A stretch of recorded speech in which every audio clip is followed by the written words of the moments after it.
Hi hello నమస్తే everyone, welcome to మన channel అండి. ఈరోజు మన ఛానల్లో శుక్లపక్షం రోజు వచ్చే భీష్మ ఏకాదశి లేదా జయ ఏకాదశి గురించి చూద్దాం. తాను కోరుకున్న సమయంలో మరణించే వరం ఉన్న భీష్ముడు అపసవ్యం మీద ప్రాణత్యాగం చేసిన రోజునే భీష్మ ఏకాదశిగా చేరుకుంటాం. సతన మహారాజు గంగాదేవి పుత్రుడే భీష్ముడు. స్వచ్ఛందంగా మరణాన్ని వరంగా పొందిన మహానుభావుడు. తన తండ్రి కొరకు వివాహం చేసుకోకుండా బ్రహ్మచర్యం పాటించిన త్యాగగనుడు.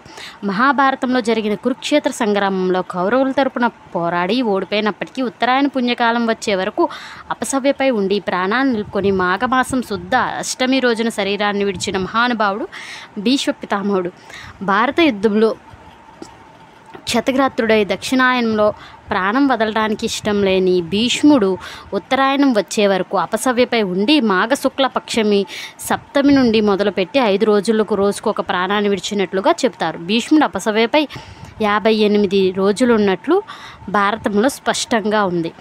కురుక్షేత్ర యుద్ధంలో ధర్మరాజు విష్ణు సహస్రనామాన్ని బోధిస్తాడు. ఈ పరమ పవిత్రమైన రోజును భీష్మ ఏకాదశిగా ప్రజలంతా జరుపుకుంటారు.